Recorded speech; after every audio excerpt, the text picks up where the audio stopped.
Welcome to the deep dive. Today we're getting into a really big question, one that, well, people have asked forever. Could consciousness actually continue after we die? It's a huge one. And you've pulled together some fascinating sources that look at this from all sorts of angles. Yeah, we've got near-death experiences, stories of communication, even some deeper philosophical takes. Yeah. So our mission is basically to unpack the main ideas, the key evidence, and give you a solid overview of this, well, pretty complex territory. Absolutely. We've got material looking at the brain itself during cardiac arrest, which is crucial context. Then there's Jeffrey Mishlev's Beyond the Brain. That's a really extensive look at evidence suggesting survival. And also El Ricobee's Ghost in the Time Machine, which takes more of a scientific lens to paranormal stuff. Right. So for you, our listener, who wants to get up to speed quickly but properly, we'll pull out the most compelling bits, show different perspectives, hopefully spark some aha moments, without getting totally bogged down in detail. Okay, let's start with the physical side, the brain. What's actually going on when someone's, say, in cardiac arrest? That first source, the LAML PDF. Yeah, it paints a pretty stark picture. During cardiac arrest, blood flow to the brain basically stops or is severely cut down. So no oxygen, no glucose is the essentials. And even if they try to give medications to raise blood pressure. It helps a bit, but it stays way, way below normal levels, not enough for proper brain function. And there's more, right? Something about swelling. Exactly. The lack of blood supply likely makes brain cells swell up. That's called edema. And when they swell inside the skull, it increases the pressure, the intracranial pressure. Which makes it even harder for blood to get in. Precisely. It increases what's called cerebral vascular resistance. Animal studies even suggest you'd need higher than normal blood pressure just to get any decent flow in those conditions. Okay, so the brain is really, really compromised. How does this connect to consciousness surviving? Well, that's the big question, isn't it? You have people reporting these incredibly clear, structured, near-death experiences, NDEs, when their brains are, by all physiological accounts, essentially offline or severely impaired. Right. How can you have a rich, conscious experience with no engine running, so to speak? It's a fundamental challenge that makes you ask. Is consciousness solely produced by the brain, or could it function somehow independently, especially when the brain is in that state? Which brings us neatly to challenging that standard materialist view. Mishlev's book, Beyond the Brain, really goes after this, doesn't it? He does. He talks about an unfounded presumption of non-survival that he feels is baked into modern materialist thinking. And he even links this worldview to bigger problems, like alienation, maybe violence. Yeah, he suggests that perhaps this belief that we just end completely with death might subtly influence how we interact with each other and the planet. It's a provocative thought. He also quotes some pretty strong skepticism, mentioning Raber and Alcock, saying parapsychological claims cannot be true. The data are irrelevant. That's quite a dismissal. It really is. And Mishlev uses it to highlight what he sees as a kind of institutional resistance in mainstream science to even look at this kind of evidence seriously. He feels the door is often shut before the evidence is even examined. But he pushes back. He argues that the skeptics, or scoffers as he calls them, don't really grapple with the sheer amount of experiential evidence, the massive phenomenological evidence that seems to point towards survival. And he raises that even more basic point. Materialism struggles to explain consciousness at all, even in a living brain. How does inert matter suddenly become aware? So what's his alternative? He leans towards a view where consciousness isn't just a fluke of biology, but something more fundamental. He suggests maybe consciousness occurs because the universe is alive and mind-like. It's a perspective closer to idealism. Okay, so that's the philosophical backdrop. But what about the actual evidence Mishlev presents for survival? He starts with after-death communications, ADCs. Right, and he points to Gallup polls showing, a quarter to a third of people believe they've had some kind of mental contact with someone who's died. What kinds of experiences are we talking about? It's a real range. Sensing a presence, seeing or hearing things, smelling a familiar scent, feeling a touch. Also, really vivid dreams that feel significant, hearing meaningful music unexpectedly, even finding lost objects is quite varied. He mentions a personal story, too, about his Uncle Harry. Yes, he describes waking up one morning having dreamt about his Uncle Harry with the strong feeling he needed to write home. A couple of days later, the news came his uncle had died that very morning. Wow. And there are other accounts, like Elizabeth Kubler-Ross. That's a fascinating one. Kubler-Ross, famous for her work on death and dying, was apparently feeling burnt out, ready to quit. Then this woman appeared to her, seemed to understand her thoughts directly, like telepathy, and even left a physical note. A physical note. Apparently so. Mishlove presents it as a case involving possible thought transference, maybe even a materialization, and it had this huge impact, convincing Kubler-Ross to continue her work. And Bob Hoffman seeing his deceased psychiatrist. Another striking example. Hoffman wakes up, sees Siegfried Fischer, his former psychiatrist who had passed away, standing right there at the foot of his bed. A direct visual apparition. Then there's the Russell Targ case involving his daughter, Elizabeth. That sounds specific? Very. The communication came through a third person, a writing partner of Targ's, but it included details of a specific, obscure childhood incident. Targ felt there was no way the partner could have known that information normally.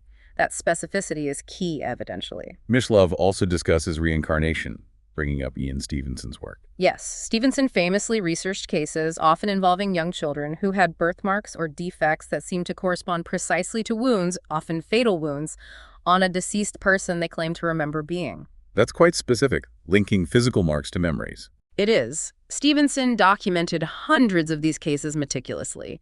He also noted patterns. Like the age when these memories surface. Exactly. Usually between 2 and 5 years old. And they tend to fade by late childhood, around 5 to 8. Interesting. And where do these reincarnations tend to happen? Often within similar geographic or cultural groups, what Mishlove calls comfort zones.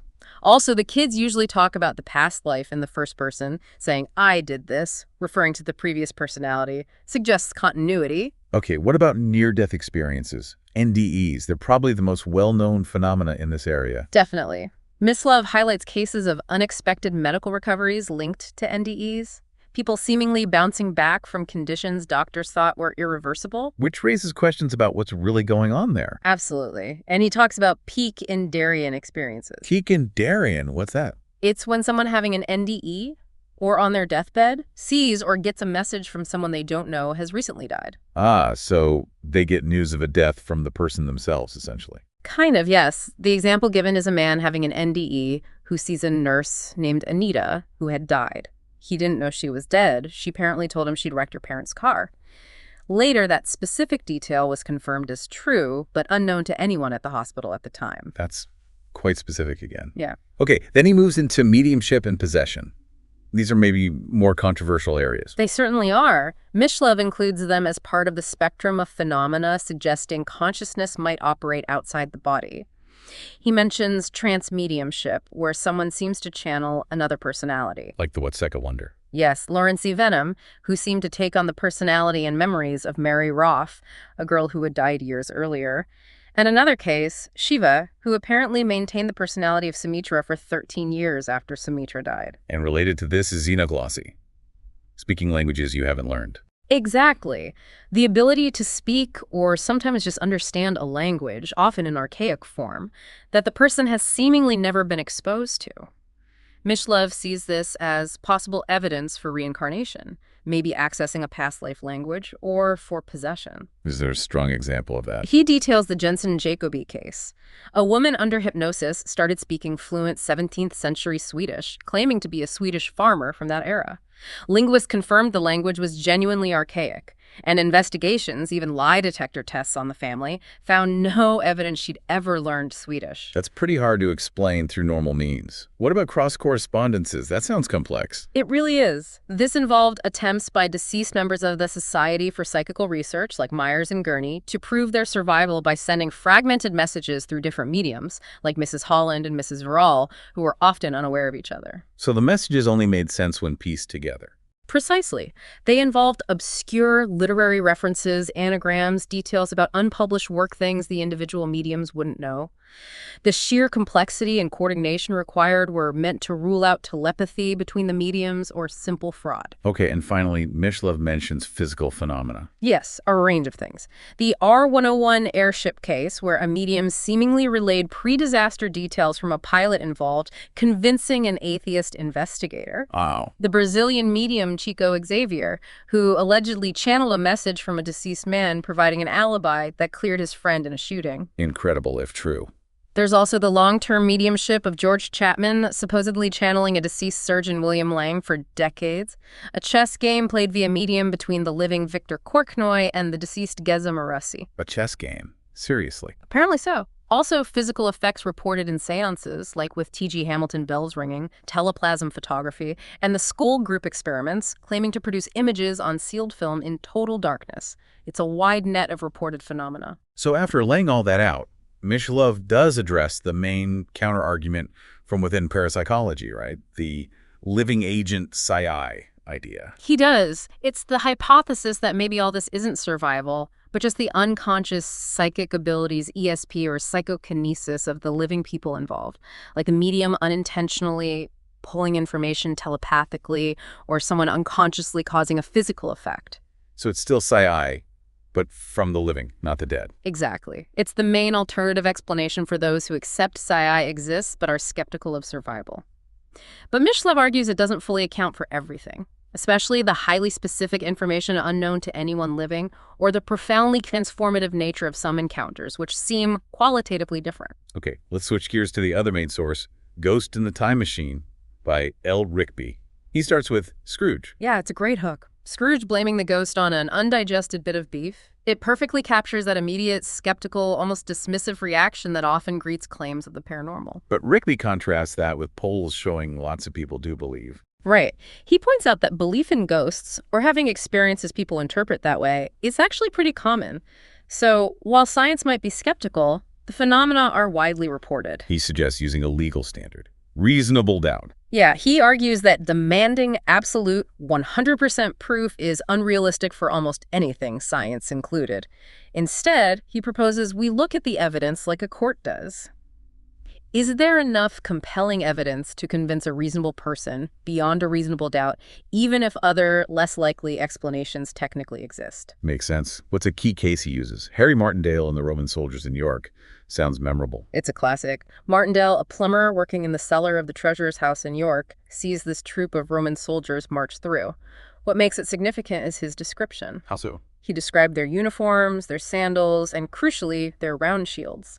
At the time, historical consensus was that the Legis station in York used rectangular shields, but later evidence showed the original legion was replaced by one using round shields. So he saw something historically accurate that he likely wouldn't have known. Exactly, and he saw them multiple times, not just once.